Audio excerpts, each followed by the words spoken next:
Okay, good morning, everyone. I think we're going to get started right on time because we've got a lot of stuff to fit into this hour and a half this morning. I'm going to be playing double duty right now, so the general housekeeping announcements, you've got the evaluations on your tables. As I like to say, we use these a lot to help us prepare for the next year's conference, so if you could fill them out, we appreciate it. Lunch today is going to be in the big room. That's the final wrap-up, and there'll be some raffles and other announcements that are going on. So, without further ado, I get to introduce myself and my co-speaker. My name is Brenda Tomaras. I am one of the board members for NTLA. I'm an attorney in California and work with tribes on a lot of the land use issues, FeetoTrust, cultural resources, things like that. My co-presenter is Sam Cohen. He is also an attorney in California who works in-house with the Chumash tribe in Santa Ynez, California. So, what we thought we'd look at today is what makes something contiguous. In FeetoTrust, as we all know, they're basically a dichotomy between off-reservation and on-reservation applications. If you get to be on reservation, then you have a lot less steps to go through and a lot less information that you have to provide.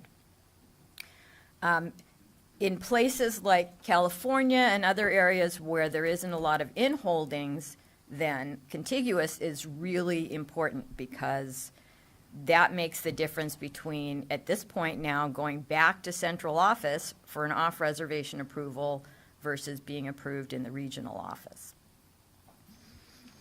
So I thought we would start with a brief history of the law and the regulations.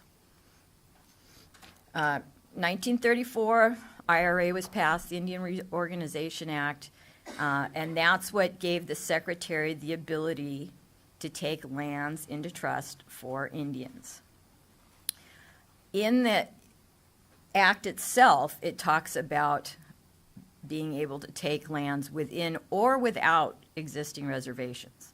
That's kind of the key phrase. So in 34, Congress acknowledged the fact that not all tribes were going to be able to take additional lands inside the reservation. And for about 30 or 40 years, there was no distinction made when people were doing FeetoTrust applications between on and off reservation. The first regulations were established in about 1980. So up until about the 1970s, there were very few FeetoTrust applications, in large part because most tribes didn't have the wherewithal, the money to buy a lot of other property, and Congress certainly wasn't going to be appropriating any money for that. So they established the first regulations in 1980, and in those, different numbering, but we see exactly what we have for 151.3A1, and that is that if the property is within the exterior boundaries or adjacent thereto, then the Secretary can take the land into trust. So for years, we looked at just having to deal with adjacent. From 1980 till about the early 1990s, the regulations never mentioned the word contiguous. Obviously, between that time, IGRA went into effect, and so starting in the late 80s, early 90s, a lot of tribes were doing a lot of off-reservation acquisitions, a lot of them for gaming. So the administration, I think it was the Bush administration at that time, decided that they needed to add some additional provisions to the regulations to make a consistent manner in which, the offices looked at off-reservation. So the main change that they made was that they added in the preamble to 151.10, which discusses on-reservation provisions, that the land must be contiguous to the reservation. And then they came up with a whole set of 151.11 off-reservation criteria. So they started doing the rules, the revision to the regs in about 1991, and kind of dropped them, much like what we've got right now with the last round of regulations, proposed changes. A lot of the comments came in, exact same ones almost that we have today, and that is that most of the changes that the administration wants to make don't lean towards tribes and assisting tribes in getting land in. It's more for the local jurisdictions, things like that. And so tribes typically don't like to see the revisions. In this case, as I said, that the revisions went into effect then not until the Clinton administration. So they got dropped, and then the Clinton administration picked them back up in 95, and that's what we're operating off today, is the current 151 regulations. So up until, I'm going to go with the early 2000s, a lot of times the adjacent language in 151.3A1 and the contiguous language in 151.10 were used interchangeably. Everybody says, okay, you know, it's adjacent to the reservation, therefore it's on reservation, or it's contiguous, therefore it's on reservation.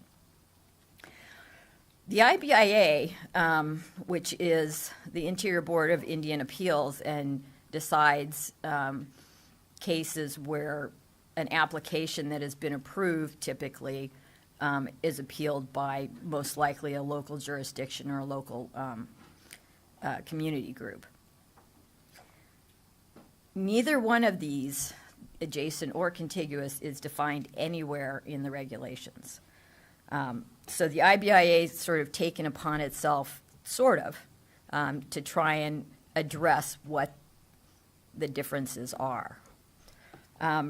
So for instance, in the early 90s, there were a lot of cases in the Northwest region where there were individuals who wanted lands taken into trust for themselves. In all those cases, the superintendent of the agency typically would approve them, and then they'd get to the area director who denied them. And so a bunch of these cases went up into the IBIA on appeal. And we looked, and what we got was a varying stratosphere or spectrum of distances from the reservation and how that was going to be looked at. So we had a case where the individual's property was only separated from the reservation by a 30-foot road. There was another case where it was a half-mile away. And then a third case where it was within a 20-mile radius of the reservation boundaries. So IBIA chose not to make any decisions on this. What they did was they punted it to the assistant secretary and said, this is a policy issue. We need you guys to figure this out. So in early 2000s, assistant secretary came out with a memorandum that basically directed all regions to send contiguity and adjacency determinations to the solicitors. So I'm sure everybody realizes that you submit your application. If you're saying it's contiguous or, you know, on reservation, then it goes into the solicitor's office for the preliminary title opinion and an assessment on whether it really is contiguous. So then we get to the contiguous cases. And in the early 2000s, even the IBIA was kind of using the language interchangeably. There's a pamphlet put out by one of the former ALJs, and she uses the words interchangeably. So she thinks that they were meant to be the same.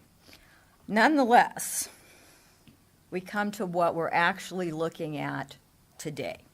So I'm going to go back after this and sort of clarify where all of this came from. So this is the basic contiguity rule for IBIA. So they say at a minimum the lands must touch. But the fact that a highway easement separates the actual land surfaces doesn't make them any less contiguous. But then again, the existence of a highway doesn't necessarily mean that they are contiguous and isn't irrelevant. And finally, and I know maybe we'll talk a little bit about it if we have time, the final thing is that the parcels do not have to have the entire boundary length contiguous, and I know there's a case right now in the IBIA about whether, how much has to actually touch. Can it be a tiny point? Can it, where are we with that? So, at any rate, we have a long list of cases basically starting in 2007 and wending its way up to the current time today. In 2007, we had sort of the best ruling out of that. There was a case with the Ho-Chunk Nation, and the county itself did not raise the issue of whether the lands were contiguous until, quite a bit of ways into the appeal process. So just for clarification, anybody who doesn't have to deal with the IBIA appeals, it's an administrative appeal process, which means that technically, if you don't comment on the notice of application and the notice of decision, you shouldn't be allowed to appeal.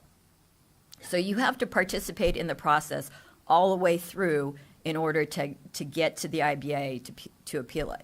In addition, if you're appealing it to the IBIA and you give them your statement of reasons why you're appealing it and don't bring something up initially, again, they shouldn't be considering it. So in this case, the county didn't bring it up until a ways into the proceedings. And basing the decision on Carcieri, so this was when it was still back in the First Circuit, they said, the fact that a highway easement separates the actual land surface as the parcels doesn't render them any less contiguous. So that's, the favorite phrase everybody uses with applications and in any appeals, because it seems pretty clear that the IBIA is saying, look, okay, if there's a road, we can still consider it contiguous. And then we come to the Jefferson County case, which is Confederated Tribes of Warm Springs in Oregon. In that case, the parcels were separated by a river. And the county made the argument that unless there's direct access, i.e. point A to point B, can't go over a river, just have to have direct access, then it's not contiguous. In this case, then, the IBIA backed off of its ruling in SOC and said, well, the First Circuit in Carcieri didn't really analyze whether it was contiguous. They just kind of said it's contiguous. We shouldn't have said anything in SOC because they didn't really bring the issue up. So we're not going to say that just a roadway is sufficient. And so this is the first time that they start sending cases back to the regions. They said, hey, you've got to go back and actually do a better analysis because we don't know whether this is contiguous. And for the purposes of this parcel, the issue had to do with who owns the riverbed. And the riverbed, that's part of the treaties. So they had to go back and do a full analysis of the treaties to see who owned the riverbed to make a determination as to whether it was actually contiguous. And this was the first time where the IBIA kind of raised the issue of, we think that in making determinations of contiguity, you need to look at the ownership of the roadways and what's on the surface, what's underlying, what easements there are, who owns the fee, a very thorough analysis of all that. So that's kind of the first time they started looking at, we really want you to do a lot more. I throw the desert agency cases in just because they dealt particularly with trust lands versus reservation. So trust lands are not declared reservation lands, but they are in trust for the tribe. In the desert agency cases, the water agencies were claiming, because this is on the Agua Caliente Reservation, which is huge and has a lot of inholdings, and the tribes managed to acquire quite a bit of the inholdings, and so there's lots of spots of trust land throughout the reservation. And the county, the agencies were saying, no, you can't call this contiguous because it's just next to a piece of trust land, not next to the reservation boundary. And the IBIA actually nicely determined that, no, trust lands are the same thing as reservation for purposes of contiguity. But they did make a big point of saying, you know, in cases where you've got a parcel for acquisition and either the reservation or a trust parcel, and there's a swath of land, regardless of how big, that's owned by a third party all the way down, then there's no way you're going to get a contiguity determination. So then we get to the County of San Diego cases. And this is my illustration because I can't draw. So the situation is that there's a tribe who has some trust lands and a parcel that they want to acquire. And in between those is a county right-of-way, a state highway, and another county right-of-way. In the notice of decision, the regional office basically just said it's contiguous because the land is south and adjacent to the reservation. The county and actually a couple of other tribes appealed this and submitted a third-party report that said, now, these have never been owned by the same people. There's no way they can be contiguous. And so IBIA sent it back to the regional office.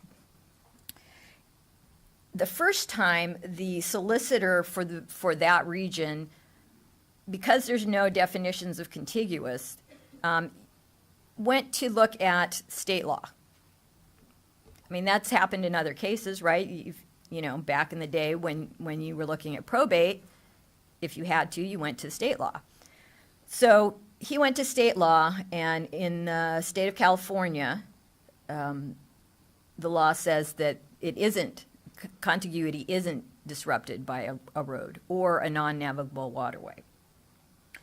So that's what was sent up the first time to IBIA, and they disputed that. They said, no way. And in the papers and the appeals, then the regional office tried to rely on SOC, which got shot down. They tried to rely on the BIA handbook, which actually has a definition of contiguous in it. And that's, I think, one of the reasons the administration did that was because we don't know what contiguous means.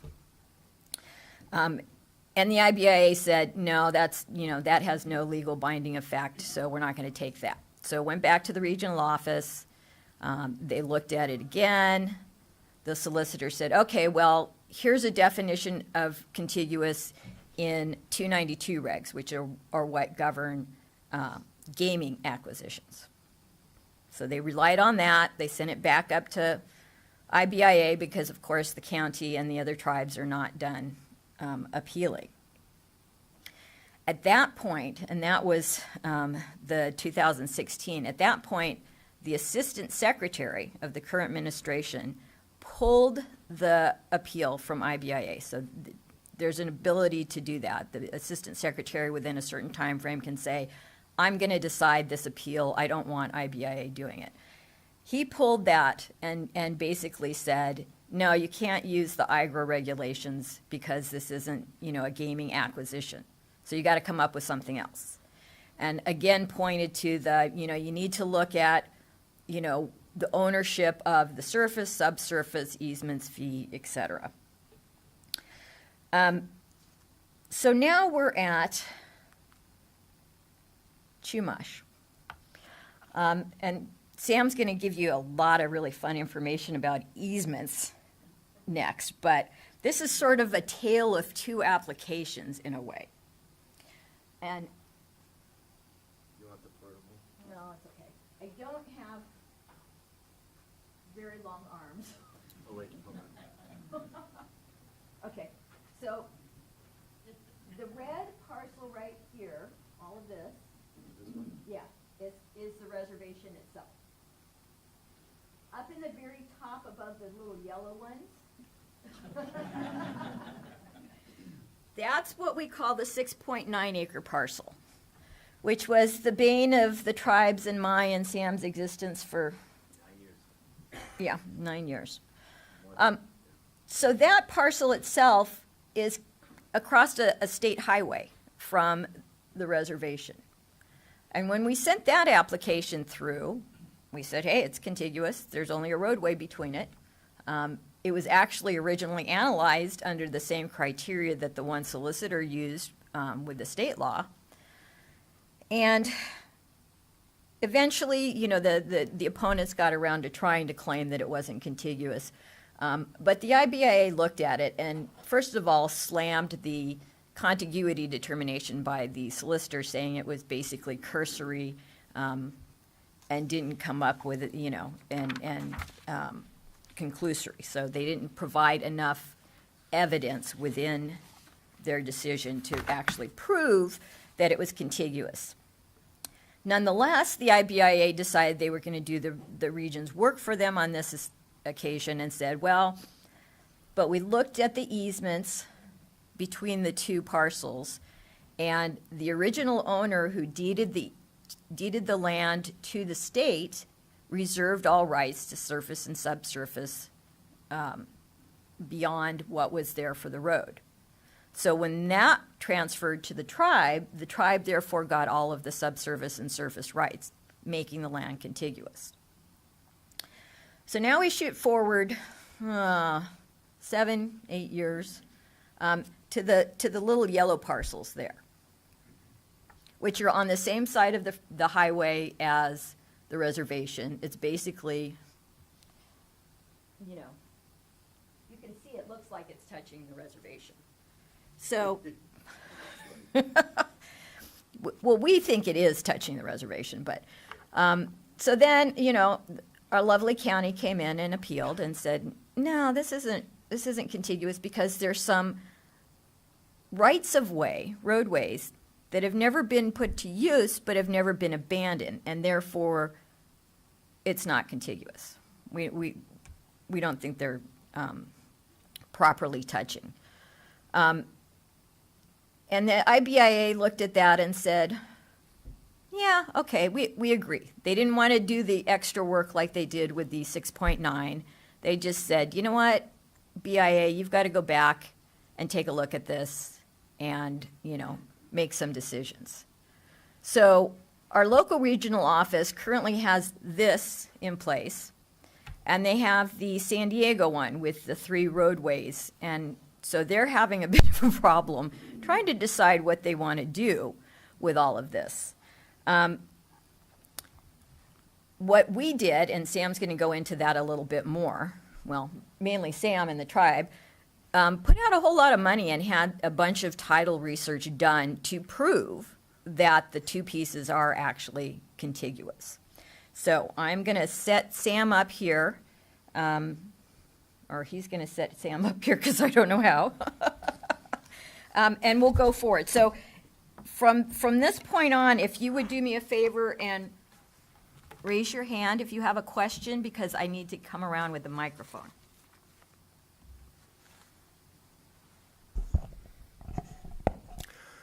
Good morning. My name's Sam Cohen. I'm the Government Affairs and Legal Officer for the Santa Ynez Band of Chumash Indians. It's a pleasure to be here today to talk to you about one of the most fascinating areas of law in the world, the law of easements. But since we're all together and we have a map of the Chumash Indian Reservation, I thought I'd just give you a history of the Chumash briefly. It's always nice to get a little context, if you don't mind. So the area in red is what we call the original reservation. When the Chumash people were invited to work in Mission Santa Ynez, maybe by force, all right, the mission was then basically deeded, privatized by the Mexican government in 1853. And the Chumash people were then invited to leave the mission, and there was no place to go. And they walked around the Santa Ynez Valley, and there was this abandoned riverbed called Dakota Creek. All right, it was 99 acres of slopes. The bottom portion that's all in green is a swamp. So the church said, no, we'll let you live there, but we'll never give you the land. So in 1901, the Indian agent from Tule River walked all the way over, I guess, and cut a deal with the Catholic Church and said the tribe could get 99 acres if the church could get 15,000 acres in the Cañada de los Pinos land grant. All right, and that is how the tribe got the original Santa Ynez Chumash Indian Reservation, which today is expanded to 144 acres through a variety of FeetoTrust acquisitions. Pardon? You're on the top.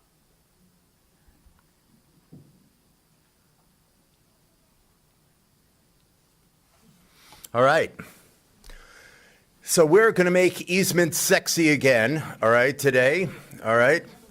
The Chumash are also famous for having the longest Interior Board of Indian Appeals case ever, all right? The 6.9 acres, the little area on top, for a museum and cultural center was contested by by Bo Derrick, David Crosby, all right? Don't let him play in your casino anymore, all right? And they appealed it to the Interior Board of Indian Appeals. That appeal went for 9 years and was finally decided, and 2 remands, all right? And Carcieri happened in the middle of it, all right? And the Bureau lost all the comment letters for the FeetoTrust, all right? And so it wasn't decided till 2014. All right? So, but it was finally decided in the tribe's favor, so now the tribe is almost building their museum. But then the tribe thought, why don't we just take the 2.13 acres into trust that's right next to the casino, that the tribe was forced at its own expense to build a bridge on, all right? And we'll probably bring that into the reservation. And we got the whole FeetoTrust decision reversed by the Interior Board of Indian Appeals saying, hey, you didn't analyze the easements adequately. And my first response was, what's to analyze? It's an easement. I mean, it's a surface right? I'm just giving you permission to do a road or walk on the top of my land. What's the big deal? No, we had to analyze easements. So since I have suffered, and part of my therapy is to share my suffering, I'm going to teach you about easements. There are different types of easements. This was especially pleasing to my 15-year-old daughter who got to see the word gross. There are easements in gross, all right? That's a specific individual, and there are appurtenant easements. They are use rights for adjacent landowners. There are rights-of-way easements, all right, which I think are essentially the same types of easements, but these are public and private rights-of-way that don't affect ownership. I'm going to keep repeating that over and over again. Maybe someone will talk to the IBIA for me, all right?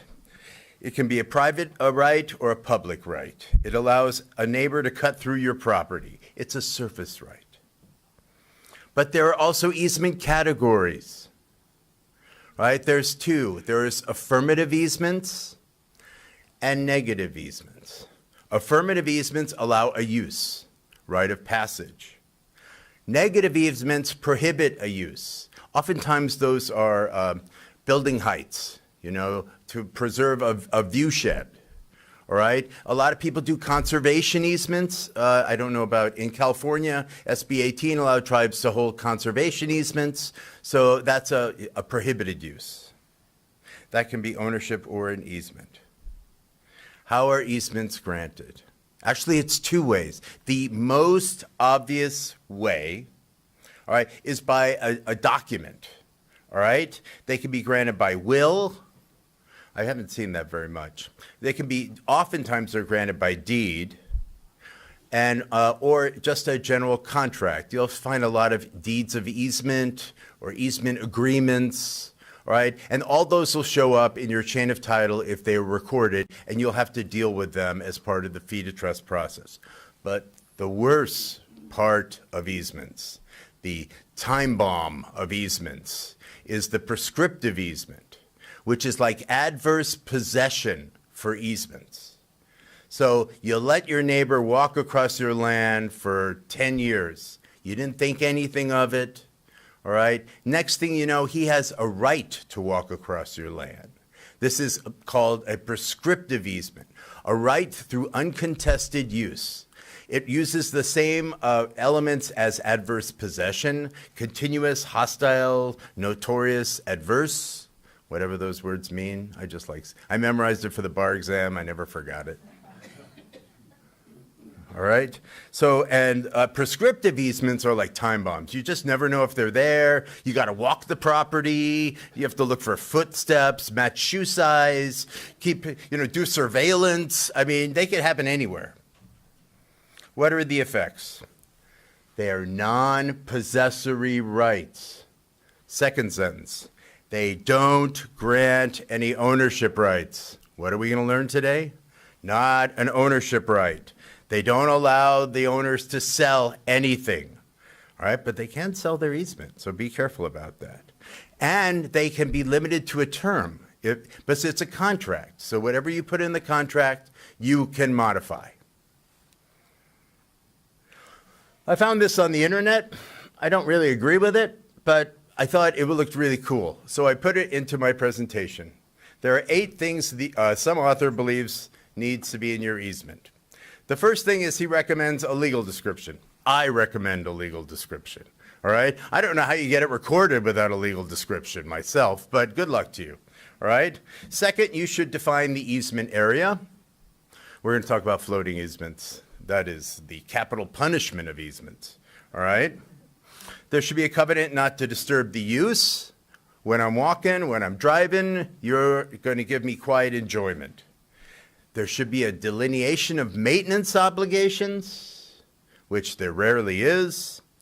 There should be a determination of who pays the property taxes, because remember, real property is a bundle of sticks. I never understood that, frankly, all right? And you gave away one of your sticks, which is the use on the top of the property. So they should pay a portion of the property taxes. Good luck to you to try to negotiate that. Anyway. There should be liability issues. I mean, people fall all the time. I don't know if you work for a casino tribe. Every time someone loses at a slot machine, they tip over in their chair. All right? People are tripping and falling all the time, so you need to define these liability issues. Lastly, insurance. I recommend it. And there should be default provisions for termination. Hey, Pilar, what's up?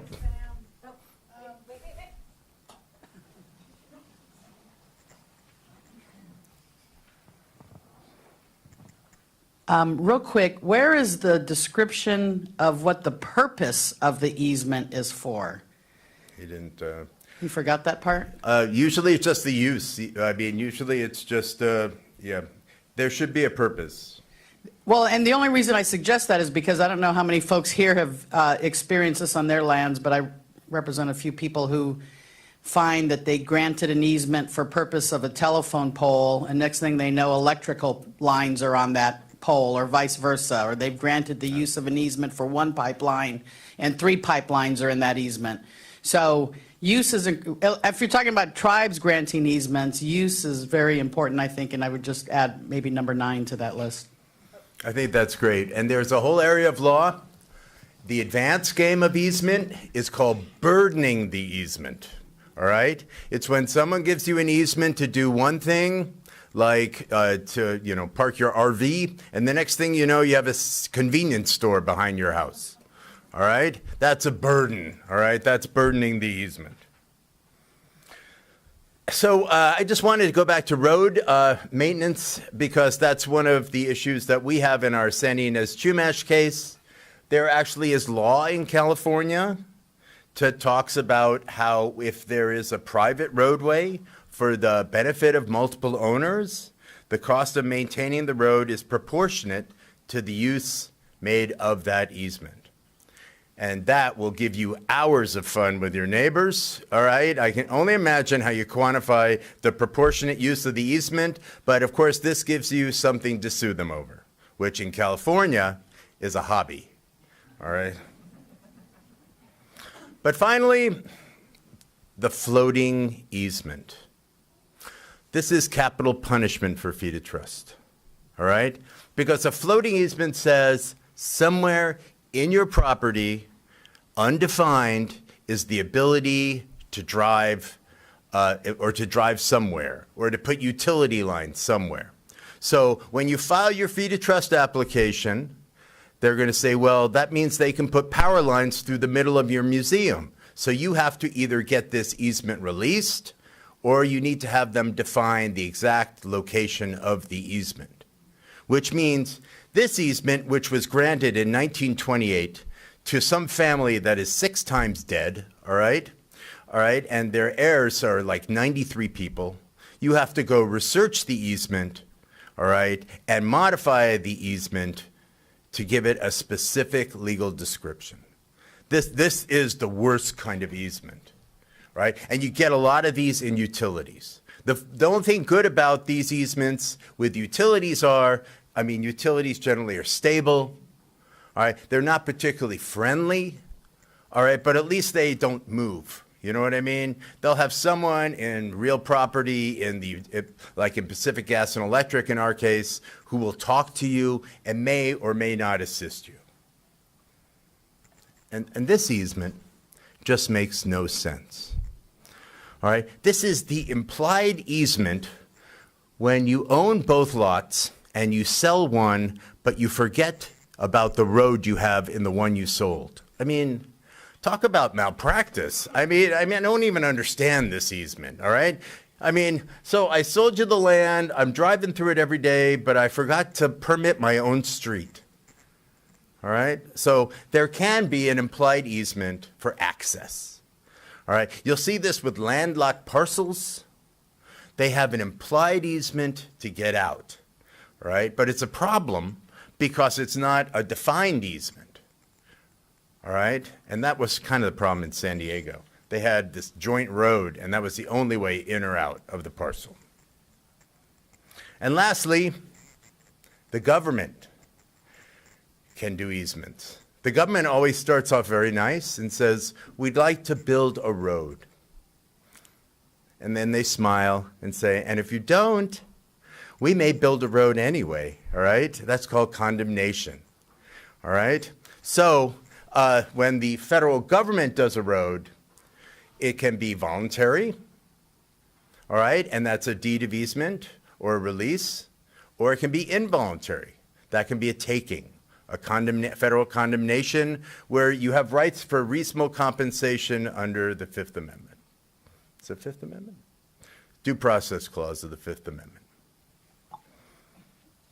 Now I want to talk about Chumash, if you don't mind. It's a subject near and dear to my heart. This is Mooney Escobar. This, the casino, you see how I think it looks like a Nike swoosh, but yeah, I'm very creative fundamentally. All right? So on the pointy end is where the casino is located. All right? But there's all these streets that no longer exist anymore, Valley Street and Tyndall Street. All right? So when we asked to put, this is half of the FeetoTrust, the other half is Escobar. Don't ask me why. Every time we buy a piece of real property from someone, we name it after them. It's like an honorarium. So this was bought from Escobar. You don't know Escobar. I don't know Escobar. I mean, when I refer to the land, I say, oh, that's Escobar. And everyone looks at me like, who's Escobar? All right? But now you know this is Escobar. Escobar is a giant bridge that the tribe had to buy and build at its own expense, all right? It has Edison Street on the east, Valley Street on the west, and the non-existent Tyndall Street in the middle between Mooney and Escobar. And you say, Sam, where did Tyndall come from? That's what you're thinking, right? Where did the non-existent street come from?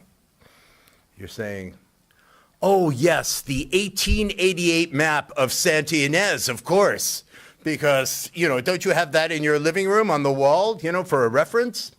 So there is this old map of Santa Ynez from 1888. No one follows it.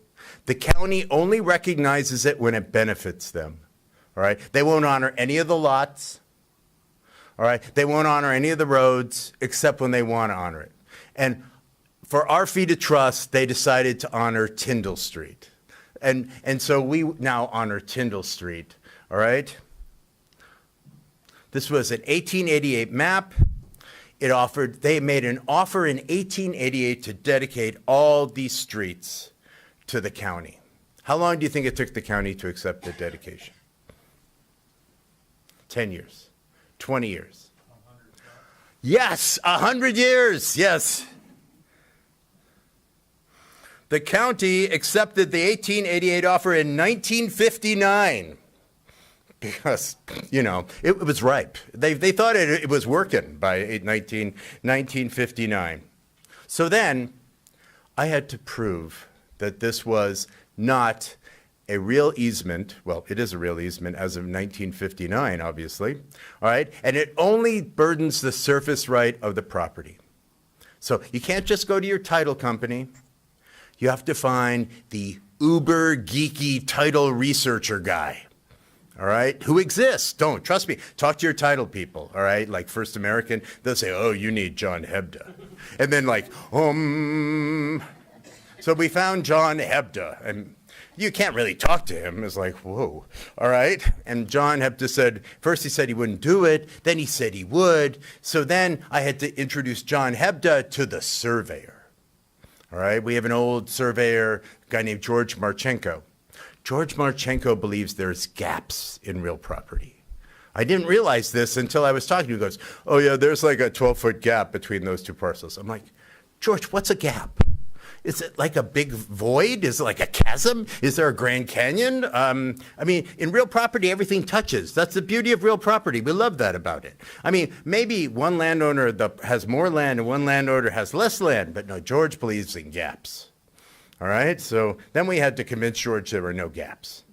And then John Hebda said, you know what I really need, Sam? I can only imagine what you need, John. I need a real property lawyer. I'm like, of course you do, John, because I haven't spent enough money on this project, have I? All right, so I had to hire the real property lawyer who had to go back and research the law in 1959 when the county accepted the dedication. And lo and behold, the law in 1959, remember, I'm not born yet, okay, so I can't help this project, says it is only the right of way. Thank you. All right? So therefore, I get the, wait for it, legal opinion, right? That means enough money to put your kid through college for 2 years. All right. Which says, by accepting the dedication, Santa Barbara obtained only an easement. The Civil Code in 1959 says that adjoining owners held ownership to the center of the street. Fortunately, the tribe owns both sides. Wait, is that contiguous, Brenda? Maybe. Is that adjacent? It's adjacent. Definitely Okay. adjacent. So the tribe is the owner, and therefore, literally the $10,000 sentence, therefore the parcels are undoubtedly contiguous to the other. And then you have to convince the lawyer to use the word contiguous, because God forbid he uses the word adjacent. It's defeated the whole project. And lo and behold, Escobar is contiguous to Mooney. Well, that makes sense, doesn't it? Mooney is contiguous to Escobar. Escobar is contiguous to Mooney. But no, that's an extra $5,000. Sorry.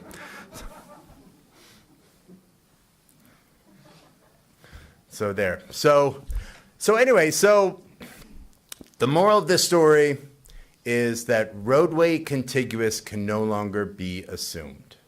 I don't know if it could ever be assumed. I don't think you have to go into this level of painful anal neurotic detail, all right? But I think you need to address it. You just can't rely on the BIA regs and say, oh, there's only a road between us. You have to do a little bit more research, but you'll have those documents when you pull the title report and you get the underlying title documents, because if the road is contiguous to the property, you'll have the underlying document that granted the road easement. all right? Like the tribe had in the 6.9 acres, Right. but, and we may have had in the Mooney Escobar file, but, you know, it goes back to like 1888, so no one, generally your title researcher is not that good. Sorry, you have to pay extra. So, anyway, so I hope I didn't bore you too much, but thank you for my therapy, all right? That at least saved me a couple $100 for one session, and if you have any questions, I'm happy to entertain them. Oh, okay, hold on.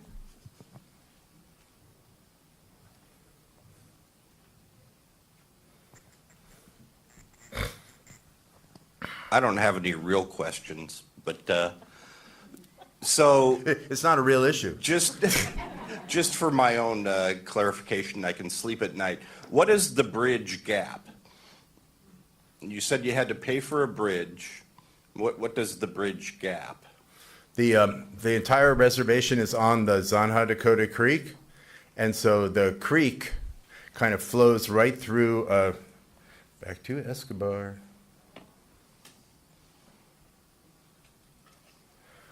See where it says parcel 1? The waterway just flows right through the middle of that parcel, all right? And so it used to be your standard pave the bottom of the river access that flooded every time there was rain in California, which is not that frequent, but frequent enough. And then when the tribe decided to use this road as the back of the casino access, they had to build a real bridge over Dakota Creek, that tributary of Dakota Creek. And so it's pretty much covered most of the parcel. Okay, and so the road that never was is The road that never was Tyndall and Valley. and it's just a creek bed or something? Yeah, it's just, the whole parcel is a creek bed. Yeah, Now, between them. what we're not going to talk about today is the property tax appeal. Because the county charges $2 million a year for these parcels. I'm like, how can you charge me $2 million a year? It's a bridge that you force us to build and we maintain. Oh, okay, 600,000, but that's our best offer. So anyway, I mean, we live in the most beautiful place on earth with some of the meanest people on the planet. So that's what I like to say. Yes, Okay. ma'am.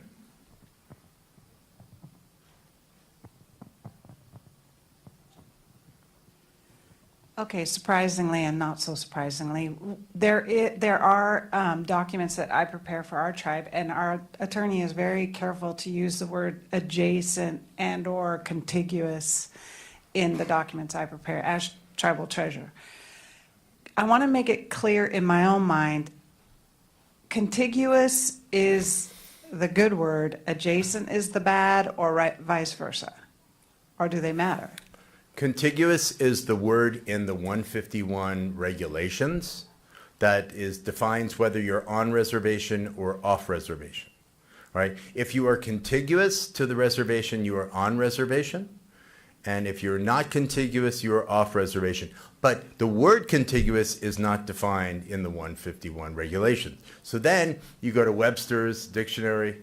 Has anyone seen a Webster's dictionary in like years? Anyway, you go to, or Black's Law Dictionary, and it says contiguous means next to or near. That's a big help, right? Okay. All right, and so then you're like, well, how near, how near? So then you go back to adjacent, because I think Brenda, you can embellish on this. I think the IBIA thinks contiguous means next to, all right? And then you get all these contiguous nuances like point contiguity, all right, as opposed to length of the parcel, or roadway contiguity, where we've been discussing for the entire time. But I think you're safe to say next to or adjacent, Okay. all right? But you got to use the magic word contiguous. Otherwise, you're not triggering the regs perfectly. Got it. Magic word. Right, so adjacent under the IBIA theory is much more lenient.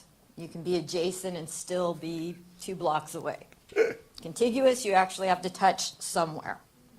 But yet I think they're one and the same. I believe you're right. According to Black's Law Dictionary, is touching, and adjacent to can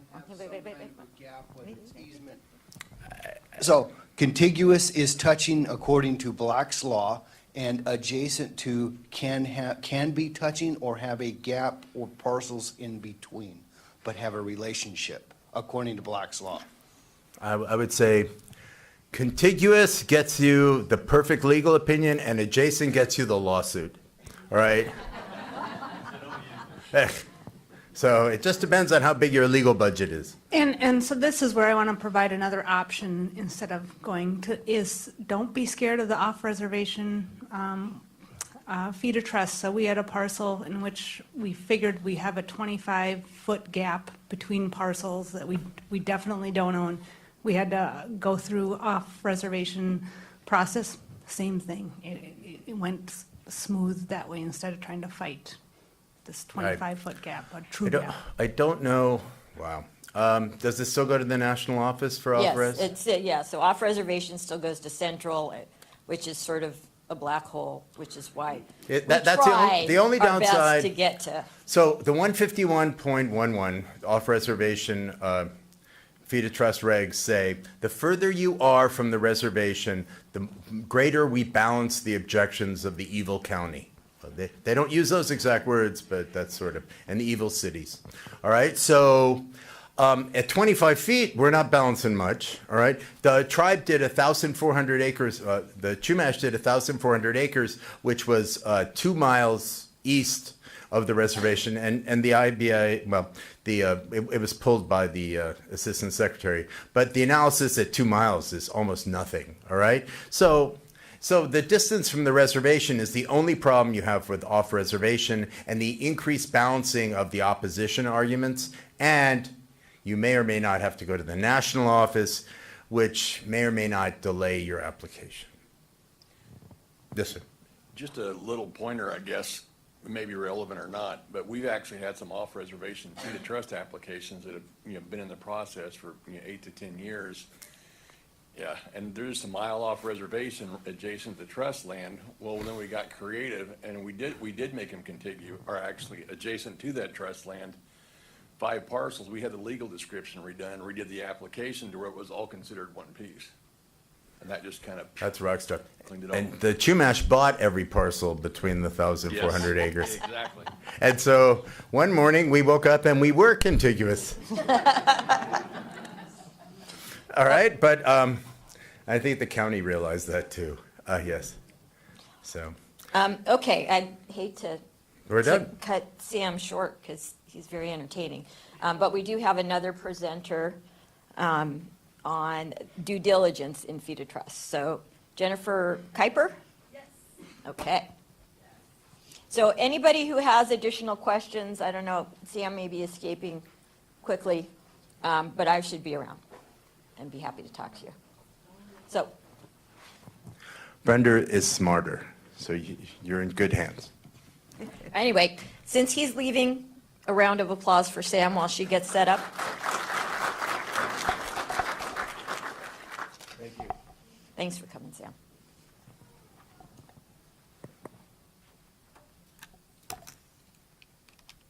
That was exciting, actually, for me. I like to geek out on that kind of thing myself.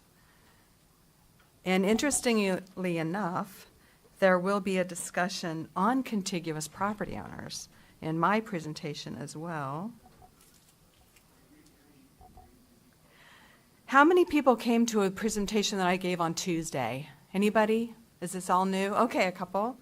I've shortened it. I have a lot of fun on these presentations. How many people are familiar with, oh, can I, yeah. You can have the rock star one. Oh, I don't know what this is. Hold on. I don't know what it is. You clip it to yourself. Technical details, and I like to walk around. Well, no, this allows you to clip part of it too. You clip this up to your collar and this somewhere else, and you can be a motivational speaker. I know, I feel like I'm going to give a TED Talk. Ooh, all right. I do tend to move around when I speak. I tried to stay at the podium on Tuesday, and it was really difficult to do. Okay, wow, this is great. Okay. How many people are familiar with environmental due diligence? Phase 1 ESAs? Raise your hand. Yes, good. So the topic of my talk, my presentation is, it's more like a training session. Maybe you'll learn something from me, but I like to learn from you guys as well. My name is Jennifer Kuiper. I'm a geologist. I don't normally dress like this. Usually I'm in jeans and boots. And I work for a company called Wood, and I do work for a tribe in Oregon. I've worked with them for about 15 or 18 years. And I do a lot of environmental due diligence for their FeetoTrust, also for their in-fee simple property acquisitions as well, because what I'm going to talk about today is equally important to tribes that are buying property in fee. But specifically, this is going to be FeetoTrust.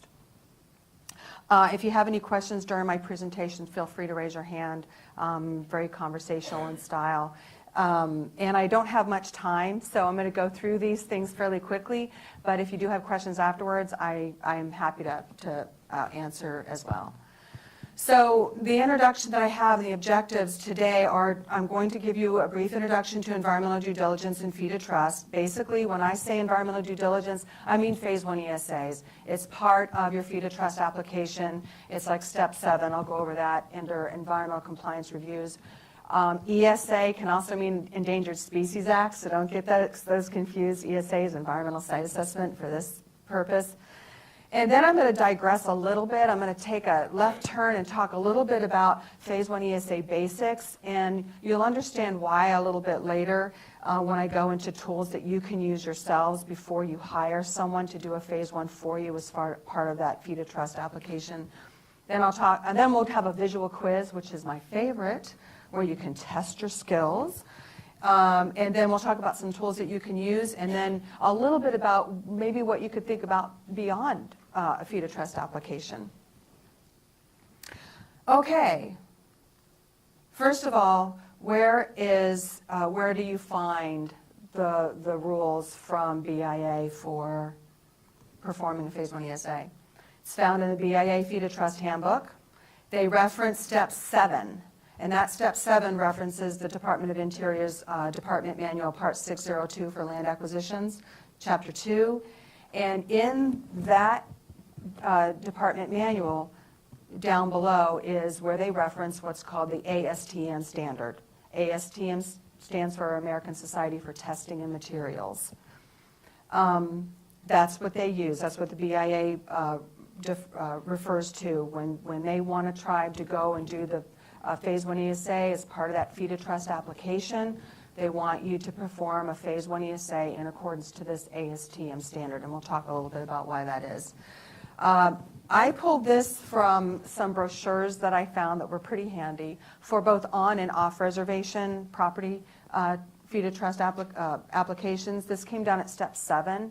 This is important to discuss because Phase 1 ESAs have a time limitation on them, as you guys probably know, and we'll talk a little bit about that. That's down at Step 7 in the entire process. So those are some things to think about. What's included in a Phase 1 ESA? When you're taking property and you want to put it into trust, there's certain things that you have to do in the Phase 1 ESA. You've got to conduct a site reconnaissance. That's mean you're going to the property, take a look at it. You're conducting interviews for individuals that may know the history of the property, conducting environmental records reviews, and some history, so historical research. That is basically the essential of what's included in a Phase 1. True Phase 1s are done by environmental professionals. And what's not included, but could be required by BIA, are regulated building materials like asbestos and lead. So if you have abandoned houses on the property, you know, you might be subject to some regulations for removing the house that might have asbestos in it. That's not necessarily included in a Phase 1, but it could be required that you do those things. Indoor air quality issues, vapor intrusion. Does anyone know what vapor intrusion might be? And we'll touch on that a little bit later. I'm going to use the word contiguous again. If you are looking at a property that is maybe adjacent to a service station that's had a release into groundwater, you've got potential migration of petroleum vapors. vapor migration might be an environmental condition that is covered by the phase one, but whether or not those vapors are coming into a building and causing vapor intrusion and affecting indoor air quality is not. And sampling and testing is not. So taking soil and groundwater samples is not part of a phase one. And then wetlands and natural resource issues are not part of a phase one. They're included in your FeetoTrust application. I think it's still under that step 7 under environmental compliance review, but that's the specific piece of a phase one. It doesn't include that. So a couple things to remember in a FeetoTrust application when you're doing phase ones or you're having phase one done is that really you want to make it easy for the BIA to approve it. And the directive from Department of Interior to BIA and all their bureaus is to reduce and hopefully eliminate their environmental liability in accepting that property into trust.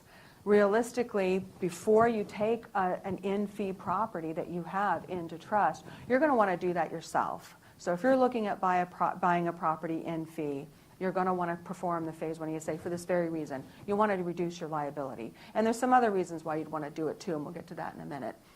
And then, of course, your timing. There is a shelf life issue related to a phase one. They're good for a full year. But after 6 months, there's certain things that you have to have redone, which is your site reconnaissance. Somebody has to go back out and look at it. Your environmental professional does. Your environmental professional or EP has to conduct additional interviews and also a new environmental records review. So there is an issue of timing, and that can get really squirrely when right now a lot of the, I think all the FeetoTrust applications are going to the central office now. Is that right? So that's Just off very reservation. tricky. Yeah. Just off reservation. Okay, good, thank you.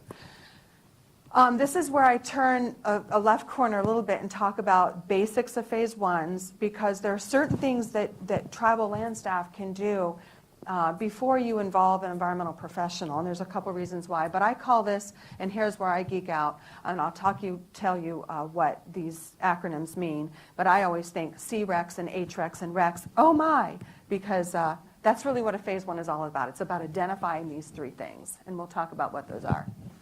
What is environmental due diligence? It's an evaluation on the environmental condition of a property, hopefully completed prior to purchase or prior to sale. In the case of FeetoTrust, prior to putting that into trust.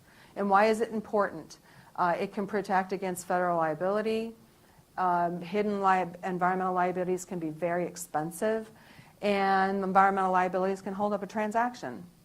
Certainly, in a FeetoTrust application, they can hold up an application. Again, it's not just for the BIA. It should be done prior to any property acquisition. If you're buying a hayfield, maybe that's not as big of an issue, but if it's going to be commercial, or if you have a situation where you've had a mill on the property, a sawmill, some industry, it would definitely be a good idea to do that phase one ESA. You can also get a reduction in sale price if you have a property owner and you identify contamination on it, and maybe it's not too much of a big deal to clean that up. You could potentially negotiate a drop in price. You can also have the property seller address the conditions before you buy. So there's a bunch of junk, maybe there's drums out there on the property that are leaking. Say, hey, we did our phase one. If you clean this up and do the proper sampling to show us that you've cleaned it up, then we'll take it, we'll buy it. And it'll address environmental conditions before a FeetoTrust application, so that when you get to the point where you have the environmental professional come out and do the phase one, they're not going to come up with any environmental concerns that will then hold up the FeetoTrust process. So the history of environmental due diligence law is pretty interesting. And Winston Churchill once said, you can always count on the Americans to do the right thing after they've exhausted all the other possibilities. And I thought, yeah, that actually is appropriate here. You can always count on the feds to do the right thing after they've exhausted all the other possibilities. And I say that sort of tongue-in-cheek because of these 2 issues here. Is everyone familiar with Love Canal? So Love Canal, if you're not familiar with it, was really the driving catastrophe behind the original law, the Comprehensive Environmental Reclamation and Compensation Liability Act. Love Canal is near Niagara Falls. Back in the 50s, there was a company, I cannot remember the name of this company. What was it? Hooker Chemical, that's right.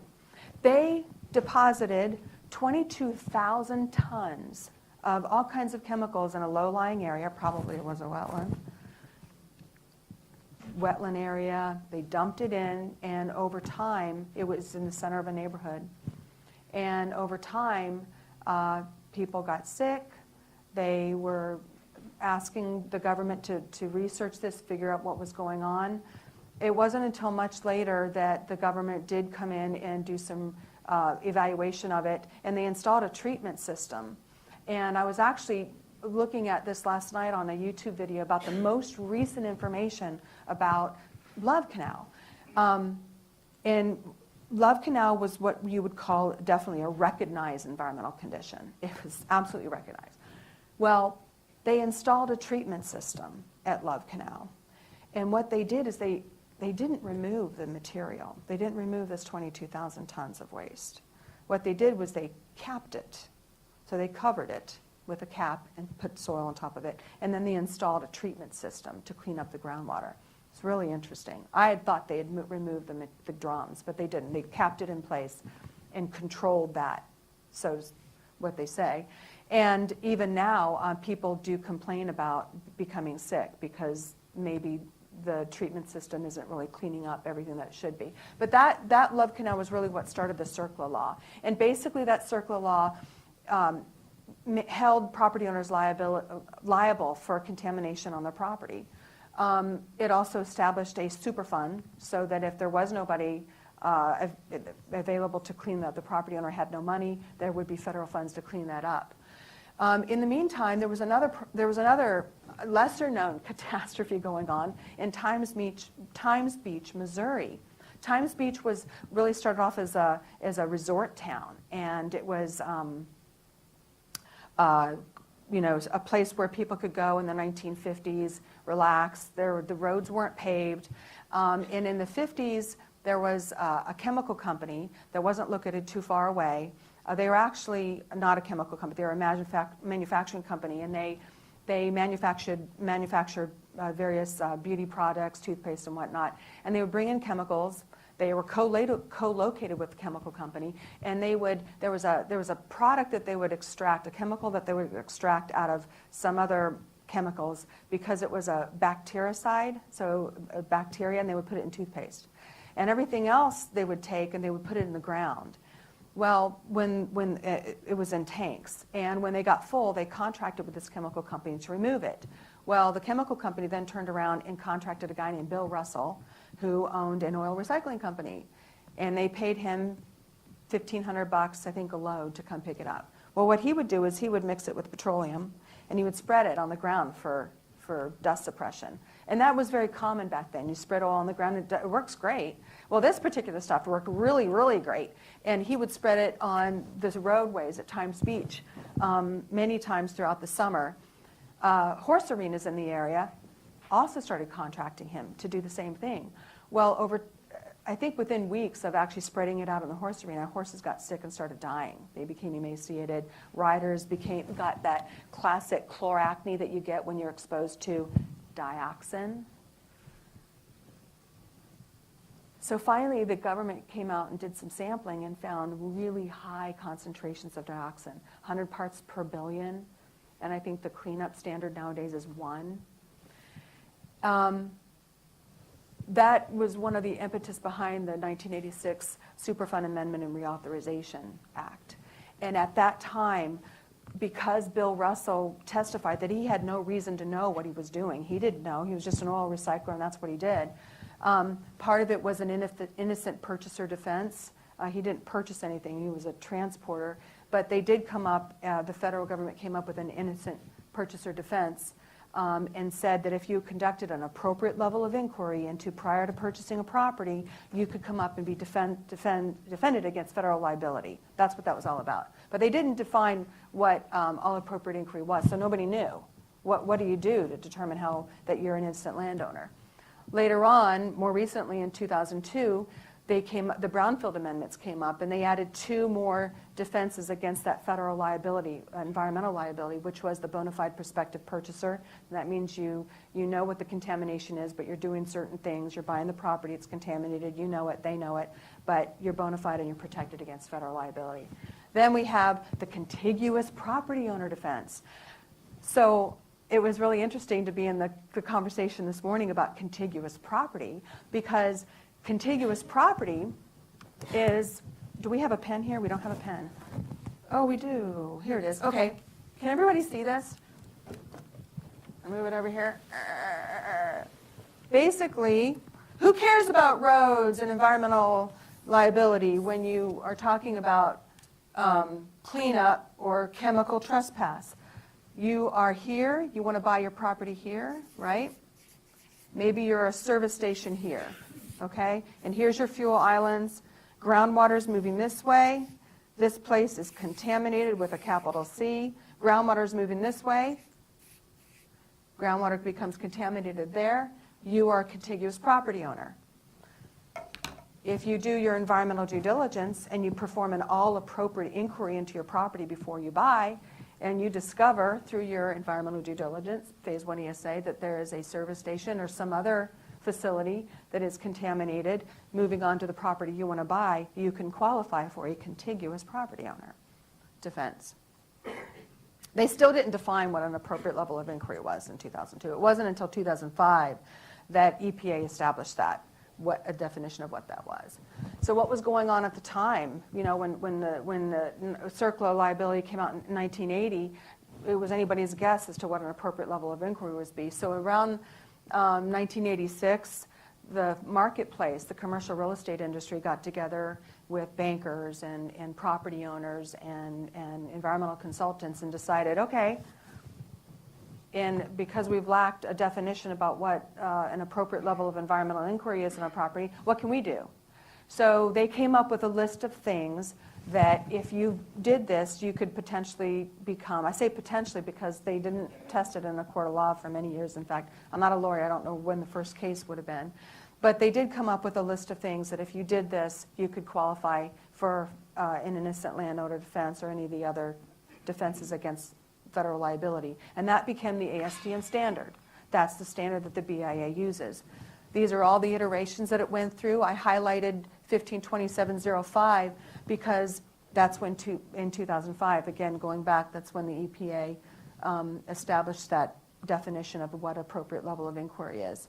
What's interesting is that ASTM approached EPA and said, hey, if you recognize our standard in your new rule, then anybody who uses the ASTM standard could qualify for those defenses. And they said, okay, yeah. So that's the long of it. I was going to say the long and the long of it.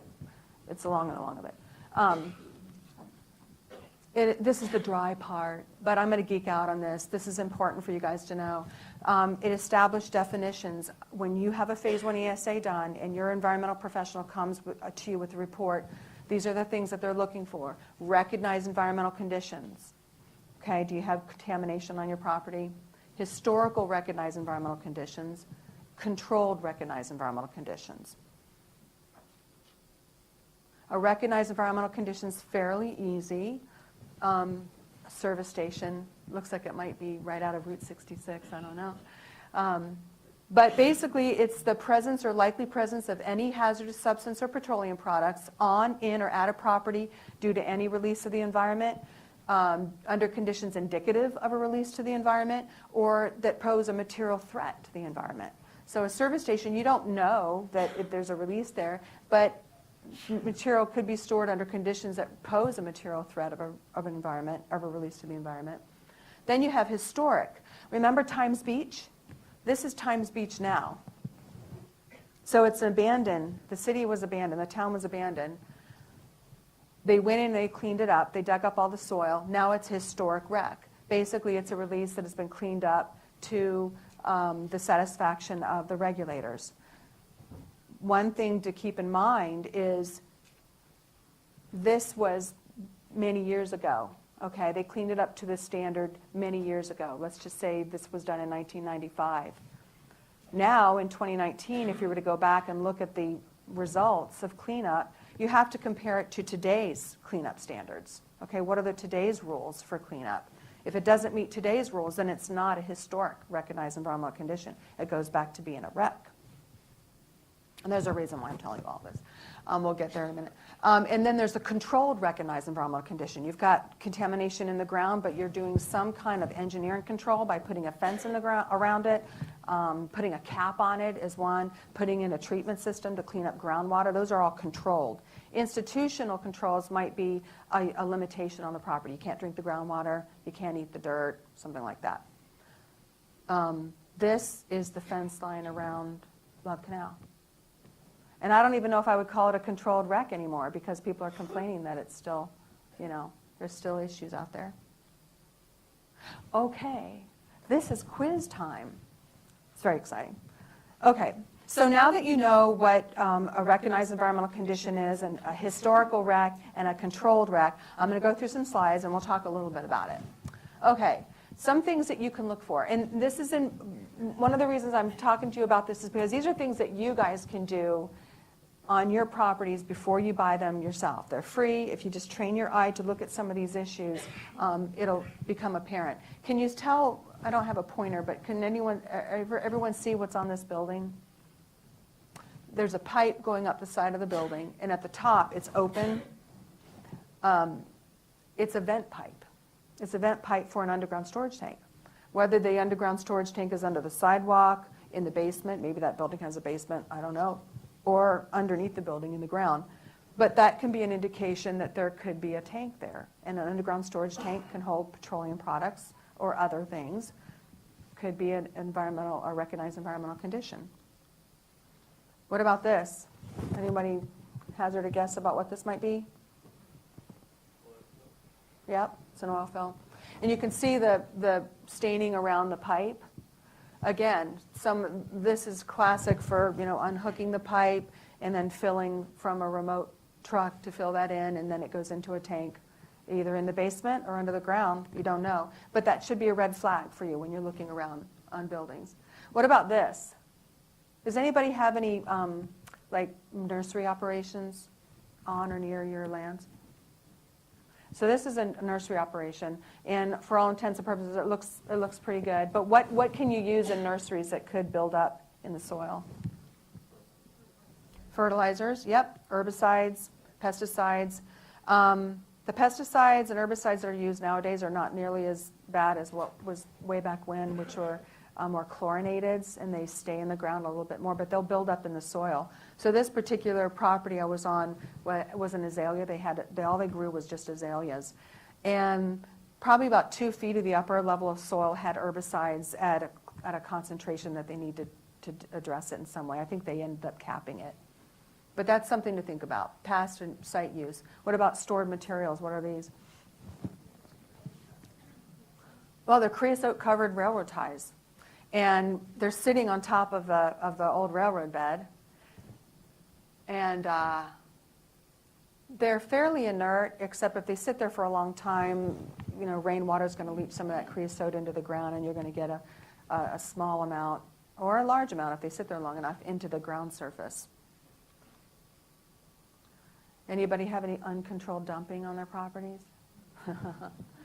If you've got unimproved roadways on your tribal lands and you follow those to the end, and your roads are not, cut off and you can't get through, great. But if you can get through the roads, you might find something like this on your properties. Is it a recognized environmental condition? Well, you've got drums here. It's hard to say, but usually that would be called out as a REC, the recognized environmental condition. Regular trash generally isn't, but when you've got drums and other chemical containers there, it would be safe to call that a REC. Here's one that's interesting. How about patches in concrete? What do you guys think? Have you ever been to a property where maybe you're walking along and then the property gets lower again, maybe in the parking lot, or maybe out back? Usually when there's a change in soil density and you're walking and you go, something has either been dug up there, something was there and was removed. Who knows what it would have been. But The same thing is true for patches in asphalt or concrete, especially if you have square patches and it looks like something was purposely removed. Sometimes it could be underground storage tank removed, or maybe catch basins, or cesspools, or anything that could get into the ground, poured into the ground, or what have you. Take a look at those. They could be just patching cracks in the asphalt, but you don't know that. Other things that are potential concerns that you guys could look for are unusual petroleum or chemical staining on the ground surface. So if you go into a building or you're at a property and you see spray paint, or you see dead vegetation, check out this rail line. See the dead vegetation? They're classic for, they got to keep down their vegetation, and railroads will spray the vegetation, kill it along the side. But if you do that over many, many years, you're using a variety of different products.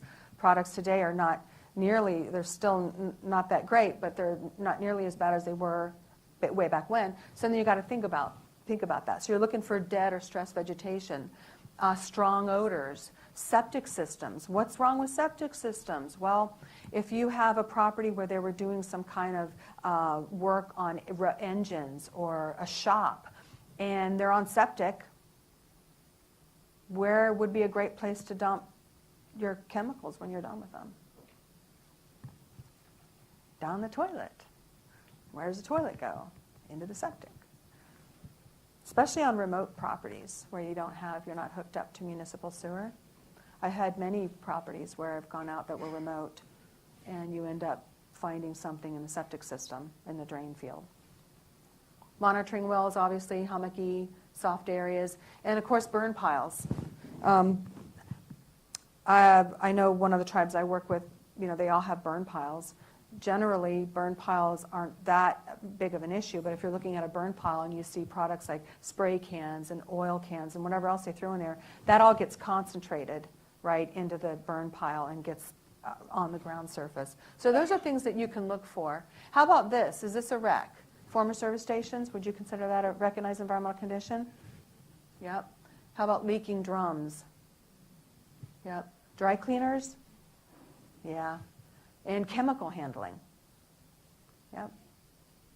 How about trash? What do you think? Probably not. Not unless you, again, find oil or some kind of chemicals that are embedded in there and the ground staining. What about dry material silos? Probably not. How about non-compliant oil storage? That means oil storage that is not in compliant with, say, protection, crash protection, secondary containment. What do you think? Yeah, I think that would be an issue. It's not protected by anything. Who knows if the drums are empty or what have you. And then, of course, here's your debris pile. What do you think about this debris pile, though? Lord, look at this. All of these things up in here, those are totes, chemical totes. You really don't know what's in the chemical tote. So that could be a problem. There's other things that are found on properties that are not really considered recognized environmental conditions according to the Phase 1 ESA standard, which is medical waste. You could have medical waste out there, but it's not really a recognized environmental condition. Asbestos isn't either, but a lot of times you'll want to address that, right? It's an out-of-scope item in the Phase 1 ESA standard. Wetlands are also out of scope in a Phase 1 ESA standard, the ESTM standard, and mold is also an out of scope. But these are also things that you should be thinking about when you're doing the Phase 1 ESA. The BIA may want you to look at those in houses if you're doing, going to demolish a house or something. So all of that being said, there are tools that you can use that are free, that you can use to evaluate a property before you hire someone like me or an environmental professional to do a Phase 1 for your FeetoTrust application. The whole key is to reduce your liability before you buy a property and reduce the liability for the BIA. So getting them to say yes on your Phase 1. You're going to research, you're going to discover, and you're going to address. There's a few internet resources. I tried to do this on Tuesday to link you in, and it wouldn't let me do it. But the links are here. I will say that the presentation that is on your on the thumb drive that you have is different than the one I'm giving you. So if you want the presentation, I've got my contact information at the end of this presentation, or I have some cards at the back of the table that you can pick up, and I will send you this one. These are some great resources. This link here is an EPA link, and when you do your research, it's all desktop, it's all free, it's easy. You click on that link, and you can take a look at all the properties in your area that are listed on environmental databases. It could be air quality, it could be water quality, underground storage tank, contamination, whatever it is. Maybe one of your properties is listed. Might be on there. You can click on that link, and recently they added tribes at the very bottom of this. When you click that, it'll take you right to this list of different municipalities, states, whatever you can go to. And at the very bottom is tribes. You click on the tribe, you can actually find your tribe on there or close to it. Click on it, and then it'll give you a whole list of all the facilities and sites that are undergoing some kind of cleanup or suspected to be contamination or have air issues that are around your property. And you can decide whether you want to know a mile from your property, adjacent to your property, on your property, but it's a great resource. And the second one I want to bring up in your research is every state, well, almost every state, has really great GIS mapping. Many of you already use ArcGIS. You can pull some of that information into your own ArcGIS. Look at your GIS data, look at your county and state, look at your federal, look at Google Earth Pro. I think Chris McDonald, how many of you went to his presentation yesterday? It was really great, and there was a lot of parallels with what he talked about with what I'm mentioning, and that is your Google Earth Pro will take you back, years prior, and it's really important not just for your looking at boundaries, but on your property, but it's really important for looking at how the property changes over time and what activities have occurred on the property. It's free. I don't know if Google Pro is Google Pro free. Okay, and you can go back years. I don't know how far back, but I think you can go back 15 maybe at least. How much? 1995. Okay. And this one just shows a little bit of difference between what you can find between years, 2 separate years. All this information is available online. So do some research on that property that you have. Then you want to go out and take a look at it. This is a property checklist.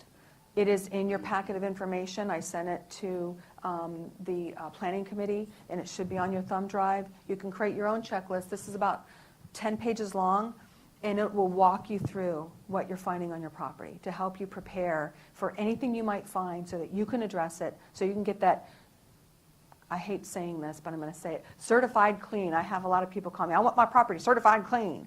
Well, we don't certify clean, but you can eliminate some of those issues and take care of them by going through the checklist and addressing what you find. And then, of course, take photographs. That is not a monitoring well. That is a septic, access to a septic tank. And then once you find something, then you can potentially clean it up. This was actually one of my travel sites. They were buying a company that had a big barn, and oil staining in and of itself is not a big deal. It's de minimis is what they call it. But this one was significant enough when it went down about 2 feet. It was very wide. And so they cleaned it up because they knew they wanted to bring this property into trust. So they cleaned it up, and then they had, me go out there and do a phase 1 on it and take a look at it. And I noted that was all cleaned up, so it would not have been an issue. And they were able to get that into trust. This same thing, if you find a tank, before you buy it, hopefully, in fee, before you take it into trust or do the trust application, remove the tank and then sample the soil beneath it. Button that up so you don't have a reason for the BIA to kick that part of your application out. And then a couple words about beyond FeetoTrust. There are tribes in the United States who have applied for brownfield grants. Has anyone in this room applied for a brownfield grant? So brownfields are basically the development, redevelopment, or reuse of property which might be complicated by the presence of hazardous substances, pollution, whatnot. And really, it's an opportunity. If you have land on your, within your tribal boundaries or adjacent, and you're looking at acquiring it, or maybe you want to know what is out there on all of your properties, you can get community-wide assessment grants from the EPA. These, we'll back up, but basically it could be contaminated property. It could be perceived contamination, you don't know, or it could just be underutilized property. These are all considered brownfields by the EPA. And if you have any of these, then you can consider getting one of those grants. That link there, KSU, this is Kansas State University, can walk you through the process. There was a tribe that has, from 2017, that got a community-wide assessment grant. Their information is on this tab. It's a great way to take a look at all of your property, even ones that you're thinking about putting into trust, using money that's grant money. So get that grant, use that to evaluate community-wide what you have, and basically this is what a community-wide assessment grant would do.